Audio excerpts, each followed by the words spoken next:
Dr. Galley here. All right. Well, thank you all for the privilege and opportunity to be here. I'm very blessed to be here in the Central Valley in California, here in Winton, here at a remarkable elementary school, an exceptional school with exceptional school leaders, the county superintendent, the principal superintendent, self-assembly member representing the district, Adam Gray, and of course here with Dr. Galley. Before we present the why we are here, which is to promote booster shots here in the Central Valley and throughout the state of California, let me just up front acknowledge and discuss briefly the news that was announced an hour or so ago. California, through a sequencing process at UCSF, has identified the first known case and has formally made public knowledge of that case as it relates to the Omicron variant. We know information has been presented already. We know that many of you are familiar broadly with that fact. I have no additional news to offer in terms of the specifics, except just to reinforce what Dr. Fauci and others have stated, and that is this individual who is a resident of San Francisco, was fully vaccinated, had recently been in South Africa, began her travels back into the United States on the 21st, landed on the 22nd, developed some symptoms a few days later around the 25th, got tested on the 28th. The test came back positive on the 29th. As soon as that test came back positive, that test through the testing company went to UCSF and was sequenced, and it was determined that this sequence was the variant that has obviously generated a lot of headlines. For some, a little bit of panic. The panic's gotten ahead of the information, but clearly is a variant that has generated appropriate amount of international attention as the World Health Organization and others have highlighted it. We will continue to work closely with our partners in the city and county of San Francisco, with our partners at UCSF. I'll remind people, it's not surprising in many respects that California is announcing the first case.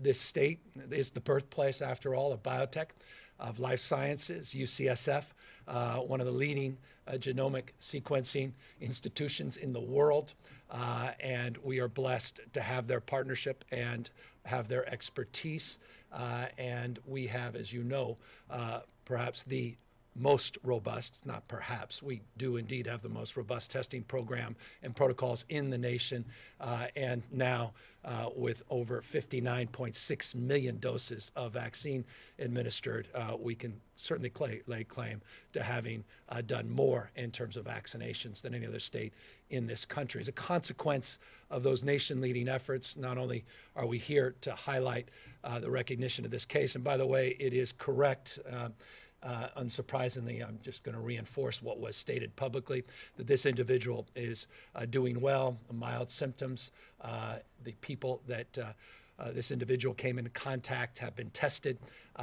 and we look forward to more information coming out as appropriate.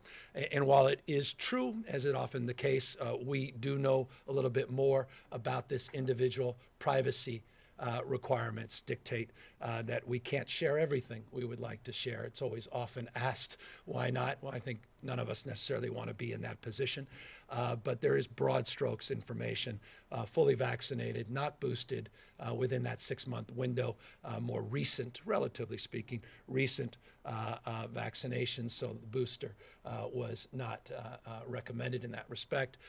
This individual has not been hospitalized. The individuals that this individual has come into contact with have not tested positive yet to our knowledge, and we are hopeful of full recovery and expect nothing less based upon what we've learned. Again, came into the state on the 22nd, mild symptoms on the 25th, tested on the 28th, 29th, came back positive. Within 24 hours, that positive test was sequenced by UCSF. What is our message here in the state of California? Well, let's continue to do what we've done. Not only are we leading the nation in terms of administered doses of vaccine, 59.6 million, as I noted, but 92.1%. 92.1% of all Californians 18 and over have received at least one dose. We have seen close to 6 million doses of the booster shots being administered, 5.8 million as of this morning. We're here to highlight the importance, the imperative of sorts, of getting a booster as you're eligible after that 6 months and 2 months after the J&J shot. We're mindful of the issue around equity, and that's why I'm here in the Central Valley to highlight that and reinforce the importance of that, but also to highlight and reinforce the importance of getting that first vaccine shot as well. Millions and millions, we know north of 60 million Americans have not received that vaccine, life-saving vaccine. Millions here in California still have not received it. And so we're here to highlight the importance, particularly as we enter into the holiday season. I know it's rote and cliche to say we double down, but let's double down on our vigilance and the seriousness of purpose to work through this winter and the likelihood of experience a surge. And while it's true we have the 6th lowest positivity rate in America, the 8th lowest case rate in America, we have seen some movement in terms of total cases, average cases, daily cases over the course of the last few weeks. We've gone from 1.9% positivity. Today we're at 3.4% positivity. It's less than half of the national average. But nonetheless, I'm mindful, particularly those of you in California are mindful this time last year is when we started to see a significant increase in cases. We today announced a little over 3,000 cases. This time last year, 9,000 cases. And so we are mindful of the experience we had last winter, mindful of the challenges that we confronted. And so this year, because of the good work that 40 million Californians have done in getting their vaccines and now promoting more and more boosters, the numbers are not as acute as last year. But again, we are just getting more information as it relates to the holidays, particularly Thanksgiving. In the next few days, we'll have a sense of what that Thanksgiving spread may have looked like. And I want to remind people, it's not just pharmaceutical interventions, meaning boosters. It's not just getting the vaccines. It's also using common sense. When you're in large indoor crowds and environments with a lot of strangers, people that have not been part of your cohort or group, to be mindful of the importance of non-pharmaceutical interventions like wearing face coverings, wearing masking, continuing to practice just common sense and hygiene. It's flu season as well, after all. And I want to encourage parents. I've got 4 young kids. I want to encourage parents out there to get those vaccines to their children. I'm in a school, as is the case all across America, where kids that go into schools like this are required to have 10 vaccinations. It's the same in conservative parts of the country, not just progressive parts of the country. You have to have vaccines in Florida and Texas. Here in the state of California, you have to have vaccines. There's something about the COVID vaccine where people have expressed this notion of freedom, but apparently that does not persist in terms of a mindset with all those other vaccines. We are of the opinion these vaccines are not only safe and effective, but they can save the lives of young people. And there's nothing more precious than our kids. And I say that again as a father of 4, the youngest 5, the oldest just turned 12. And so they have begun, 2 of them. The other 2 are scheduled to get their vaccines. And I encourage all of you that are parents to get your kids vaccinated as well. 609,000 doses of vaccine have been administered to those 5 to 11 in the state of California. And I hope people are mindful. Look at the pediatric rates in South Africa. Look at the hospitalization numbers in South Africa. Pediatric hospitalizations. It should be a sober reminder. This is not just about those 65 and over. It's not just about people with certain body mass index. Young folks are susceptible to this as well. I will say, for the purpose of confidentiality, the individual that we did sequence here in the state of California is between the age of 18 and 49. I know it's broad strokes, but again, out of respect for privacy, but important nonetheless to lay that out, I think, to give you a broad framework, or at least an understanding of the age of this individual. So we are not surprised by this. This was predictable. This was predicted. And it again, is not surprising the state of California because of its sequencing and because of its aggressive testing protocols, including, by the way, creation of our own state testing lab and the work we continue to do to lean in and not be shy in terms of being led by science, open argument, interested in evidence, and mindful that we all need to be humble in the face of these mutations and variants and this disease. But we are not, again, surprised to be here today, and just want everybody to know that we were coming here anyway to do what I would be doing today if we were responding by showing up here to this announcement, and that is to encourage Californians to get vaccinated, to get a booster, and to do what what is required of us, and that's using our common sense through the holidays to protect ourselves and enjoy our loved ones at the same time, being safe around the holidays. So that's a long-winded update on where we are. With that, let me, because he's here, take advantage of his presence and now turn over the mic to Dr. Galley, who is also a pediatrician, also a father, and is here to promote boosters, promote vaccines, but also can fill in any potential details that I missed as it relates to this new sequenced variant out of the state of California. Doctor? Thank you, Governor, and thank you to the Blue Ribbon School that we are in for all you do for students of our state of Merced County and this town of Winton. Terrific to be on a campus and seeing what California has done to help bring kids back and enjoying their education. To the public health leaders and the elected leaders that join us today, thank you for your ongoing work. Governor, in the spirit of doubling down, as you said, I'll double down on a few of the messages. The details you had, perfect. We have one individual, and I want to focus on the fact that we are proud to be able to identify in this state, because of those efforts to be well prepared around COVID, the lessons we learned over the past 20 plus months to be ready on all fronts. And California demonstrates that today, thanks to our partners at San Francisco Department of Public Health, at UCSF, and to all involved in helping California stay in front of the curve.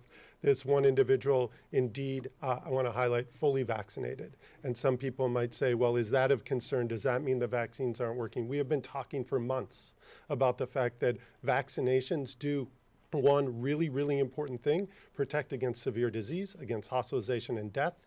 And the evidence that an individual with Omicron, identified by sequencing, actually has mild symptoms, is improving, I think is a testimony to the importance of the vaccinations.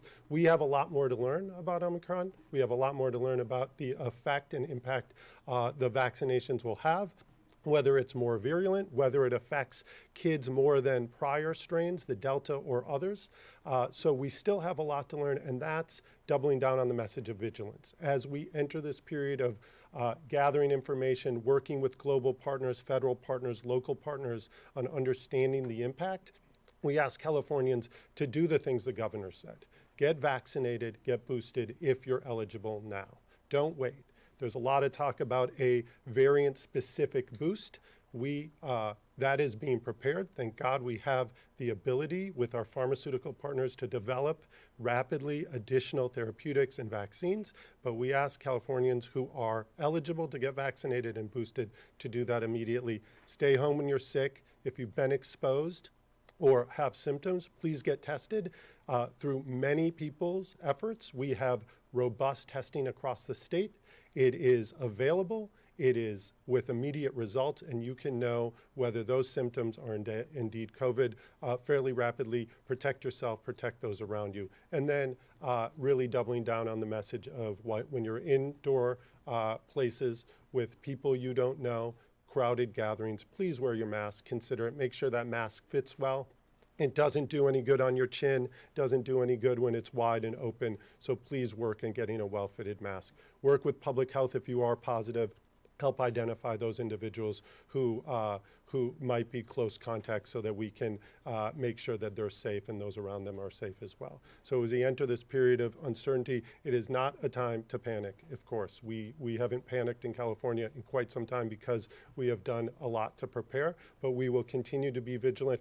And I thank you, Governor, and many others who've helped us be in a place to be prepared, whether that's around having PPE and broad supply for our state, making sure we have testing, making sure our hospitals in the Central Valley in particular are well supported and staffed, because they, even though while we're in the Central Valley, just mentioned that the hospitalization levels in the Central Valley did not come down as much in other regions. They are still deeply impacted, not just from COVID, but from other illnesses as well. So we will continue to support the healthcare delivery system through partnerships, ensuring that supplies and staff and space are available so that if we need those services, that they're available for Californians. So I think just really important to emphasize that we will continue to monitor the status of the case that was identified in San Francisco, those close contacts, hoping and expecting that we will continue to see that individual recover, being able to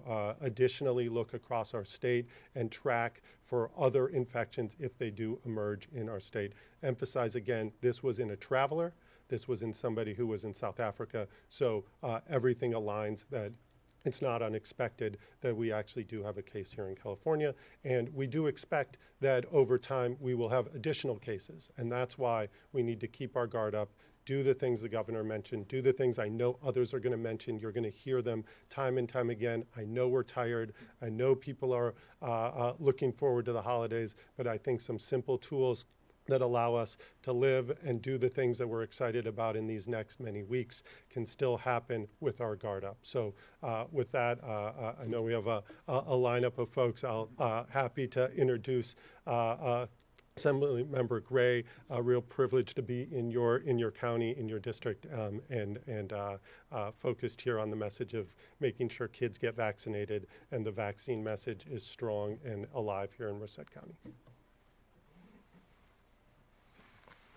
Good afternoon. I'm Adam Gray, our state assembly member here in Merced County, and thank you both to Governor Newsom as well as Dr. Galley for being here to highlight the resources. And while the new variant and its emergence here in California will most likely dominate the headlines today, what is of equal, if not greater importance, is why we're here today, which is to highlight the resources available at this facility to the community to get that vaccine shot, to get that booster shot, which of course, as has previously been said, is the most important step you can take to protect you and your family. So I want to thank the governor for his continued focus on the Central Valley, making sure that we have the resources that every other part of the state has and that we need to protect our communities and our families. As some of you may remember, his last visit here was in fact to announce the funding for the infrastructure to establish a medical school here in the Central Valley, which is not going to address our near-term problems, but will in fact do a great deal to address our long-term problems of not having enough nurses, physicians, and other healthcare professionals to provide adequate care to the folks that live here in the great San Joaquin Valley. So with that, Governor, you have our gratitude again for these investments and making sure that we have those resources. And I'd like to introduce our superintendent of county schools, who's just done a tremendous job of working with our local districts and making sure they have the resources and the opportunity to get the vaccination clinics up, to work with the various school boards and superintendents running those districts. Dr. Steve Tejan.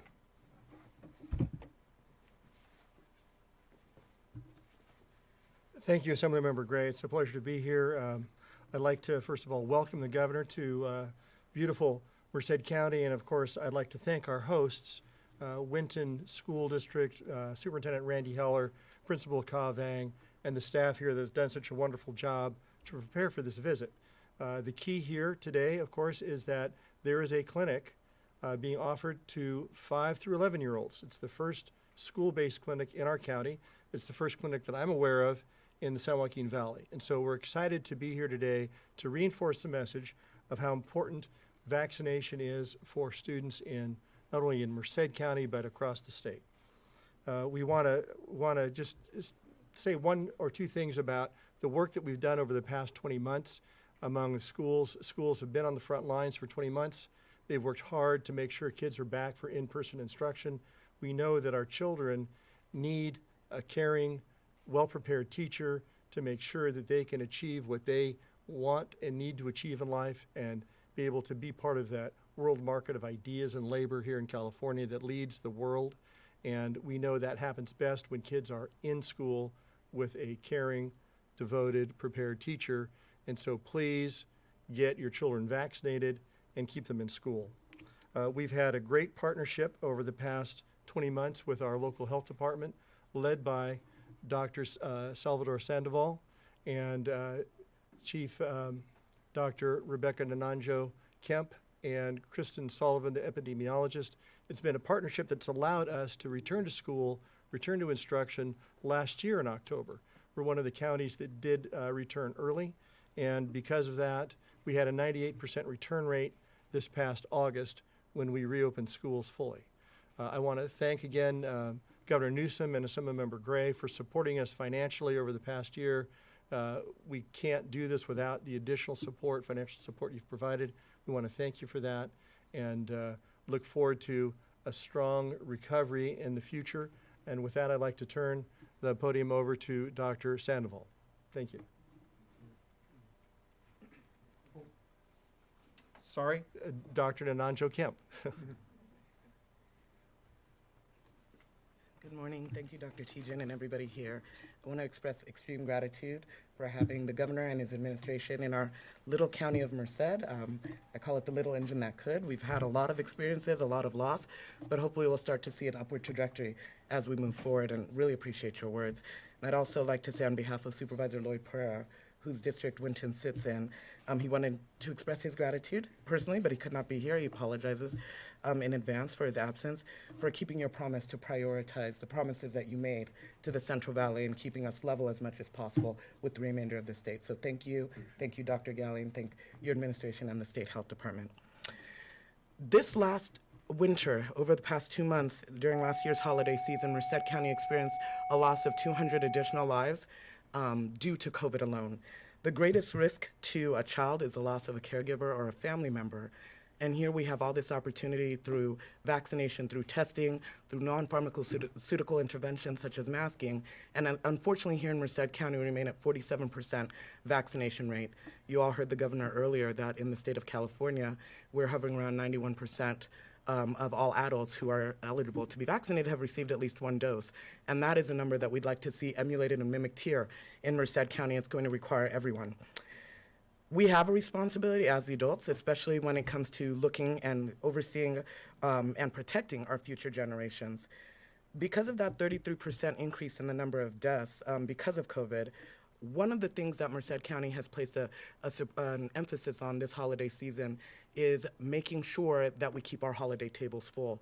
And I can say, for those of you who know me personally, I've experienced a loss, and I cannot tell you the heartbreak and the just, for all those people who say they don't want a vaccine, they need to remember those on the other side who have to deal with their loss. And it has just been a horrible, my condolences go out to all who've lost, because I know exactly personally how it feels and how heavy that is, having to tell parents of an adult child that their child is gone. You know, we want to keep this from having to impact all these little kids, these bright futures, this potential, this contribution. We want to have their potential lived out to the fullest, and that requires us to do our part as the adults of this community. So Merced County has launched a media campaign, which many of you will hear about over the next upcoming months. But again, the message is clear. We want people to remain safe throughout the holiday season. When Dr. Sandoval comes up here, he'll comment on some of the other variables that we've included in that vaccination campaign. I want to take just a brief moment to acknowledge also the local efforts that have taken place here. We would not be even where we are with our 47% indentation to all our residents had it not been for our providers, for our superintendents, our educational leaders, for you as community residents, the everyday ordinary citizen doing their part and saying, hey, I'm here, let me go ahead and get vaccinated. To echo some of the sentiments that were already stated before, we have a long way to go. We keep dealing with these different variants. In March 2021, the World Health Organization designated that they were going to use the Greek alphabet, and now we're on Omicron. And so there have been several generations, iterations of this disease that it's now our responsibility, especially because we live in this great nation. And as somebody whose parents are from Africa and speak to my African relatives almost daily, they wish they were in this situation. So it's our responsibility to capitalize and take advantage of it. I want to say thank you. I hope all of you have a very safe holiday season. And I encourage you not only to do your part, but also to spread the message, because we can get Merced County to where it needs to be, stay where it needs to be, and continue to allow it to be great. And again, I just want to sincerely thank Governor Gavin Newsom for being here. I would like at this point to turn it over to our Public Health Officer, Dr. Salvador Sandoval, who's going to come up here and offer a few words. Thank you so much.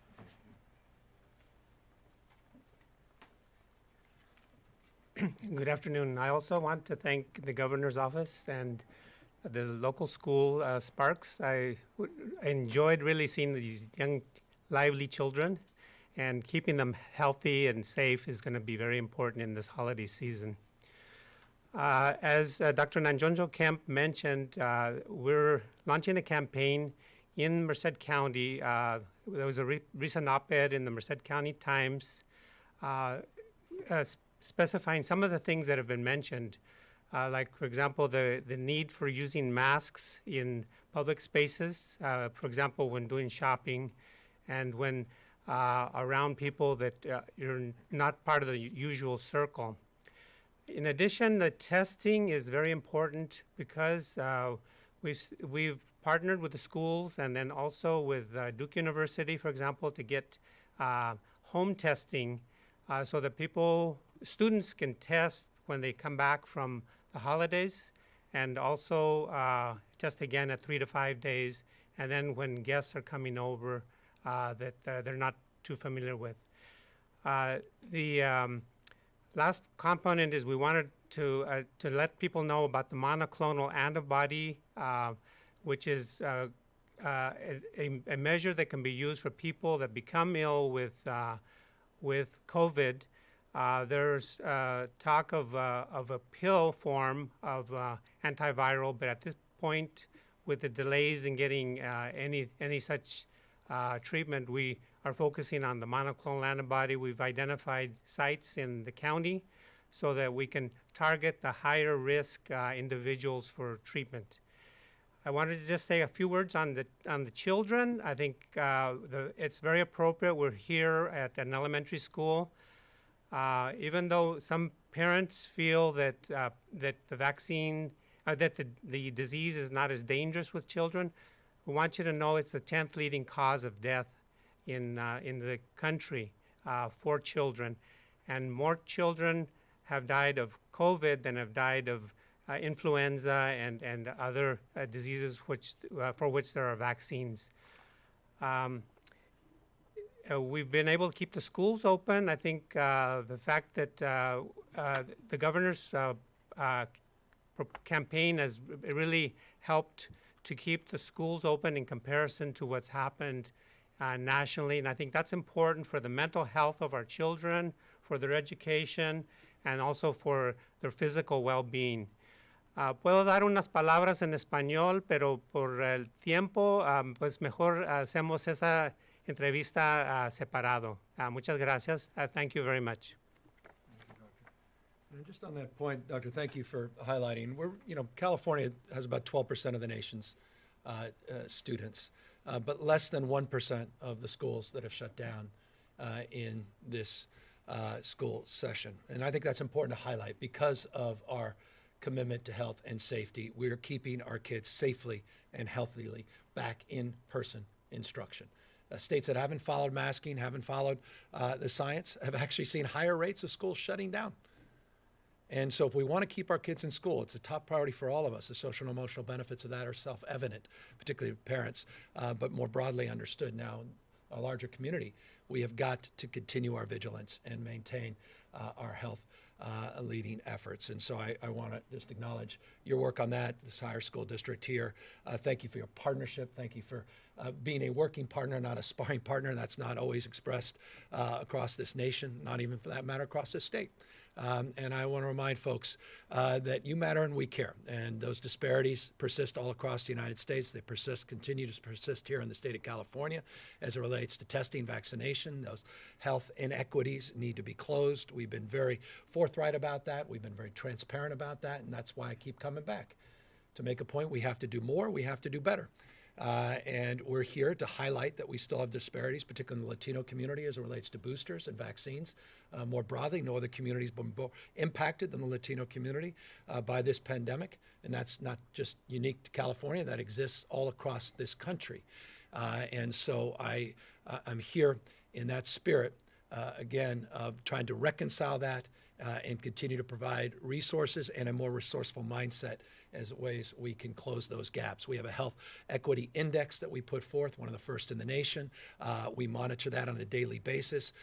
We are seeing gaps beginning to close, but we have more work to do. And so I just want to highlight briefly, we have 700 partnerships with community-based organizations in this state to promote our efforts on booster shots. 142 of them are here in the Central Valley.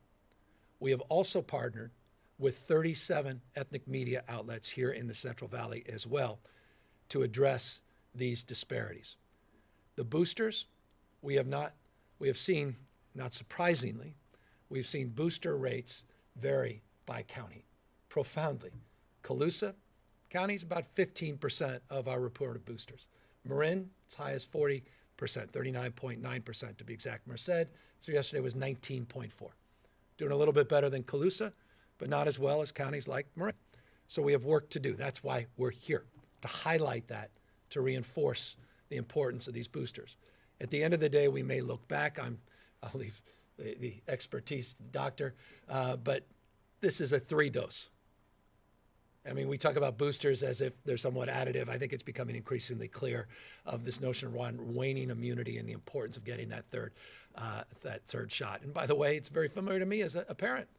Our kids have to go through 3-shot regimes. And so we're learning, all of us, in real time. But one thing lacks any real controversy for those that are of right mind, sound, and actually objective, that vaccines are a pathway out of this pandemic. And we have the capacity, because of the abundance of vaccines, to get this pandemic in the rearview mirror.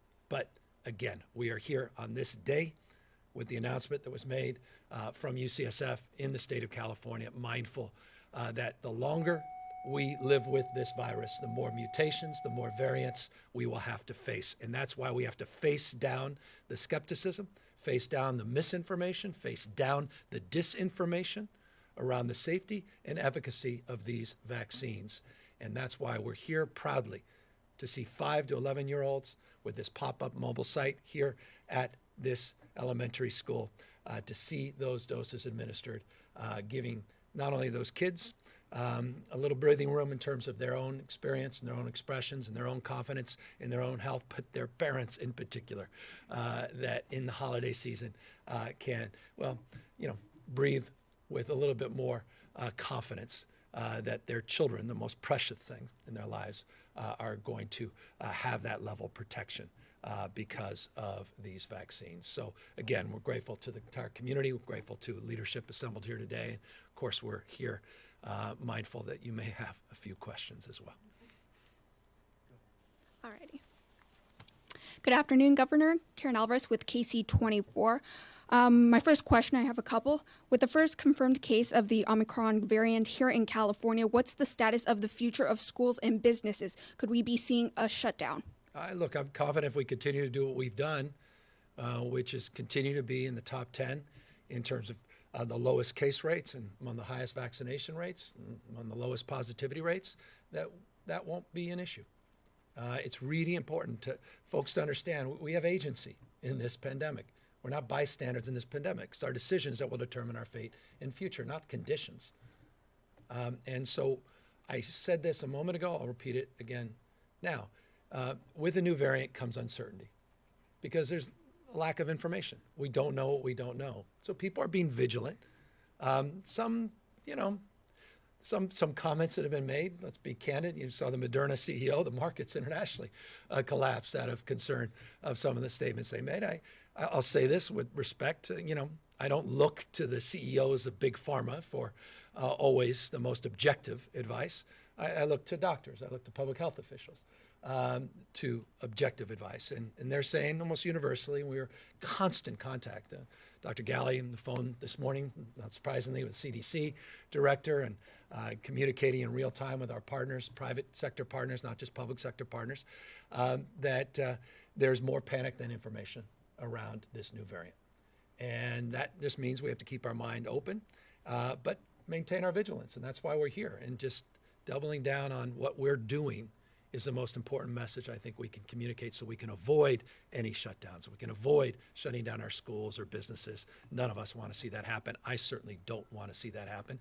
And I see no indication at this moment whatsoever that that's in our immediate future, as long as we continue our nation-leading efforts. Question. It's been a while since COVID shots have been out. What do you have to say to people who haven't even received their first shot? I just encourage them. Look at the evidence. 59.6 million doses have been administered. People are thriving, with these vaccines. Businesses are reopened. The economy, where California is a tentpole of the American job recovery. No other state has created more jobs in the last 9-10 months than the state of California. And not only that, this is important, and this is important for all those folks on some of these networks that seemingly are unaware and unfamiliar or just unwilling to share objective truths. California's case rate per capita is exponentially better than some of those states that tend to, get highlighted as, models of efficacy and efficiency as it relates to addressing this pandemic. I mean, I'll just give you one example. Florida has a death rate per capita. It's 53% higher than the state of California. And our economy outperformed during the depths of the pandemic the state of Florida, because we leaned into science.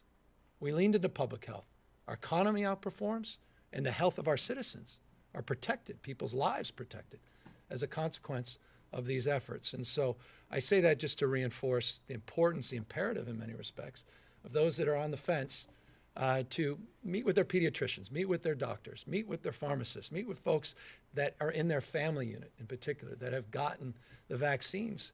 And consider doing the same, particularly as you enter into this holiday season with the uncertainty of new variants.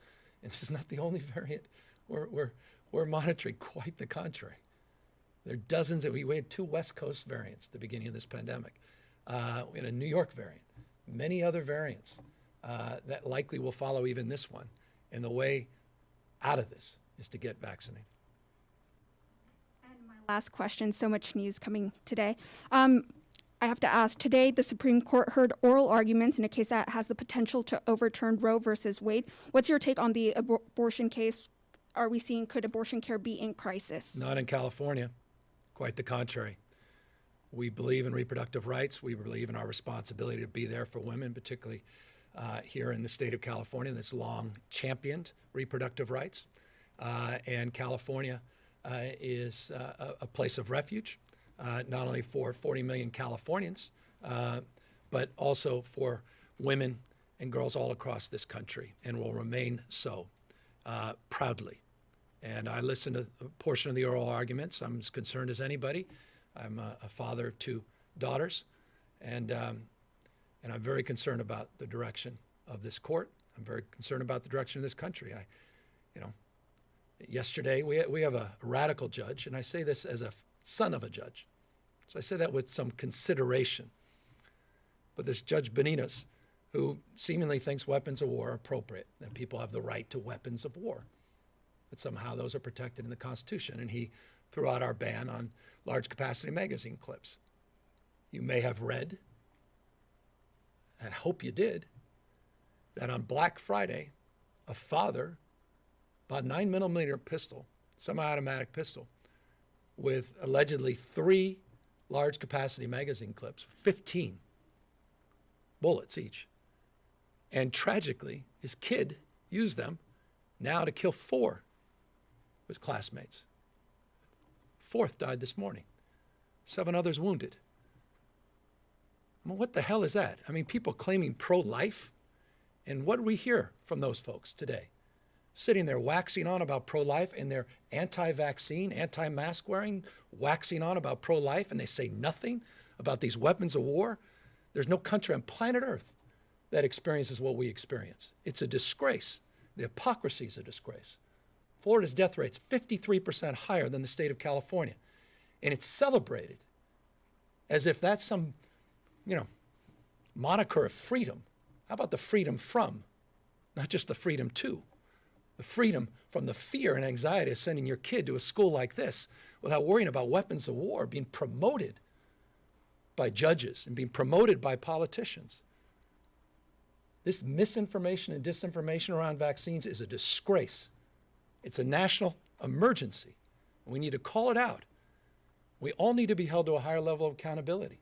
None of us have gotten everything right in this pandemic. Again, humility is the word of this pandemic. But this knowing dis and misinformation has got to stop.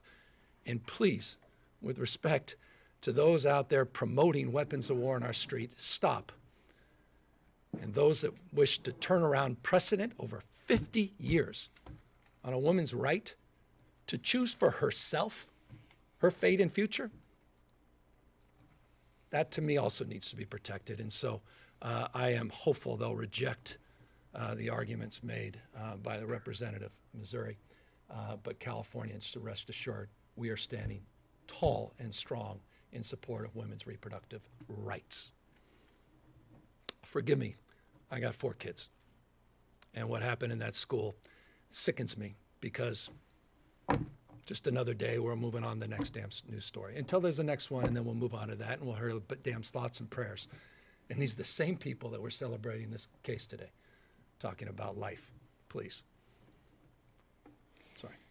Good afternoon. I'm Linda with ABC 30. As we've learned this morning, the first case of the Omicron variant in the U.S. has been identified here in California. So do we know how efficient the available vaccines are in protecting against the new variant? We're learning in real time.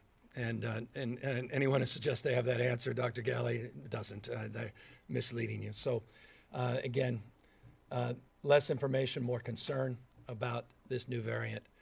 In real time, we're all learning more. The information sharing is extraordinary. We've been at this almost 2 years. There's never been a level of this kind of engagement and communication internationally as well. And I'm really proud of UCSF and California for their nation-leading efforts on genomic sequencing and our continued vigilance as it relates to testing and making sure those partnerships are formed so we can share that information, answer that question in real time. Okay. And the San Joaquin Valley has one of the lowest vaccination rates in the state and high COVID hospitalization rates.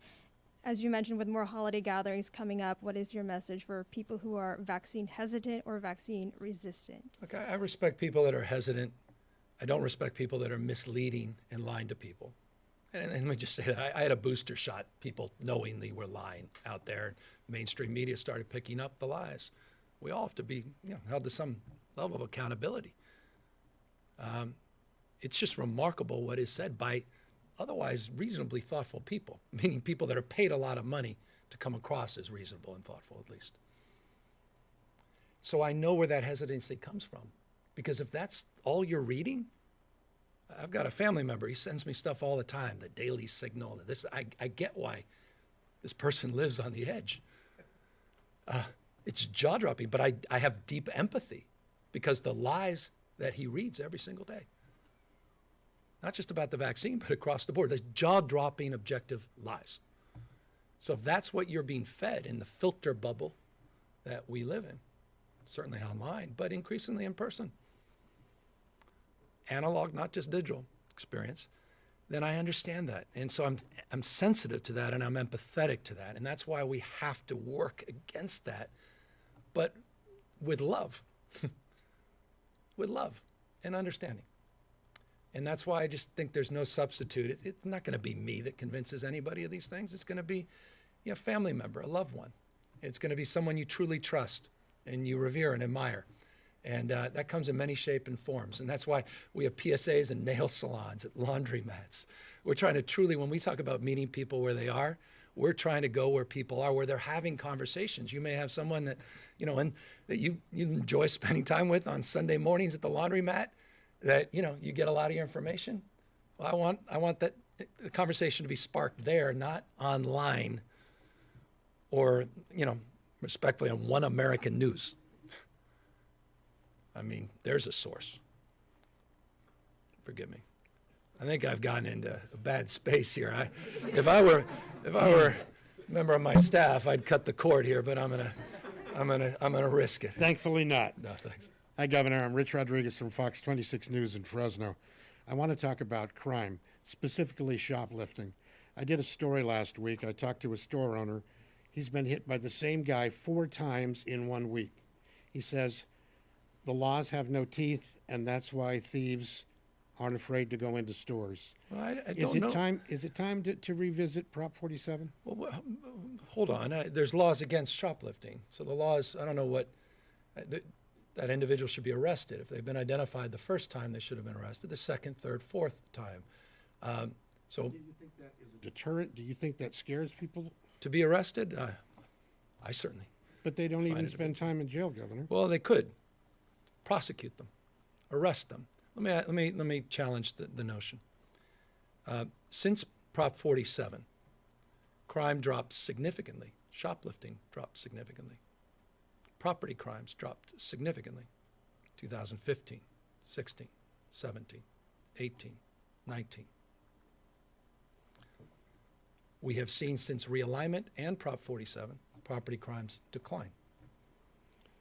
It seems to me that there's deterrence when people are arrested for breaking the law and are prosecuted. So we need arrests and we need prosecutions. We need people held to account. No one condones that behavior, quite the contrary. Prop 47 seems rather insignificant in relationship to what's been happening with these organized crime units because it's well beyond the $950 limit. But It's millions that's and the millions point. of dollars. It's $950, and they know they'll take a look at the items and they'll say, you know what? This is only $400. No one's even going to stop me. I have a son who works at Target. He says, Dad, we don't bother. Well, you should. You can prosecute that as misdemeanors. You can stack the misdemeanors as felonies. You can move forward and hold people account. I think there's this victimization thing here. I mean, crime dropped in 15, 16, 17, 18, 19. Was that because of 47?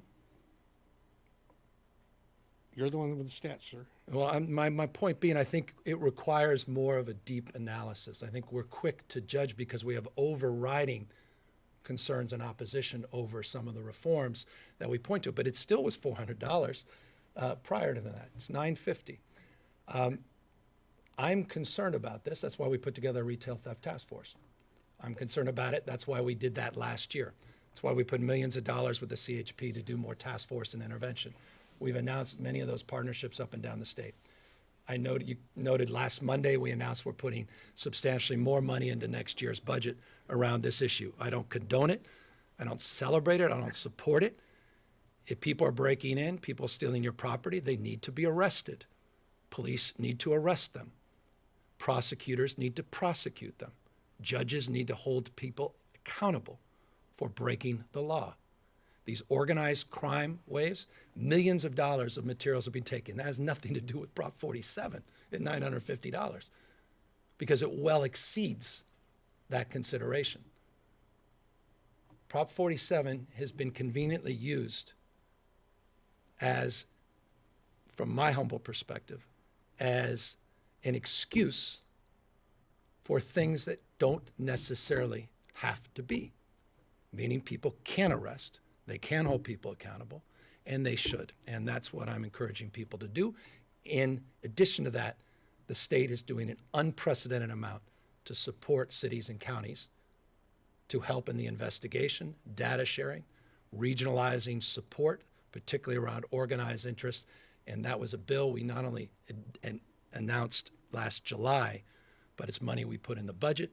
And you'll see in the budget that I submit in the next few weeks that we're going to significantly increase our efforts to go after these retail rings and to go after shoplifters. I have businesses I have been broken into. I know intimately what your son is expressing, and these are not victimless crimes. And I have no empathy for these criminal elements. I just don't. Good afternoon. It's Thaddeus Miller, Fresno Bee, and the Merced Sun Star. I've been told I'm the last question. So the rates in the valley, not only the booster, just vaccinations in general, are stubbornly low. You said a moment ago, you're not going to convince anybody yourself necessarily. Then what is it going to take? It's just continuing to be more creative, iterative, to do what we just announced a few weeks ago, and that's the 142 partnerships we have here in the Valley, the 37 ethnic media partnerships that we have announced, to continue to, when we say meet people where they are, quite literally go door knocking. We do phone banking. We have been doing pop-up clinics, pop-up sites, farm workers, doing the site here. Schools, 3,100 schools have sites like this school. We have 800 more that we're rolling out over the next few weeks. Working with pediatricians. Pharmacies have played a critical role in this space. Our PSAs have become more sophisticated, more nuanced, more targeted. I mentioned nail salons and laundromats for a purpose because we literally have just done an aggressive effort in that space, and that's part of this effort to do more and do better. And we're starting to see some progress. We're starting to see the gap begin to close. Not dissimilar to the challenges we had with testing originally, and then broader vaccination efforts now with boosters, learning similar strategies. Learned a lot from our census gathering efforts and how we have the right messengers in the community that speak the language, not just 2 or 3 languages, but dozens of languages and dialects. We're knocking on doors in public housing. We are literally walking the streets in some cases to encourage people and provide information. We've had partnerships, CBOs, literally doing just that. Not just fairs, not just destination sites, but trying to get out. And so that's all part of the effort. And finally, we have a team at, I think it's Department of Public Health or HSS, that's literally going after the misinformation and disinformation and pushing back aggressively against that in real time, going online, literally trying to battle against that knowing disinformation.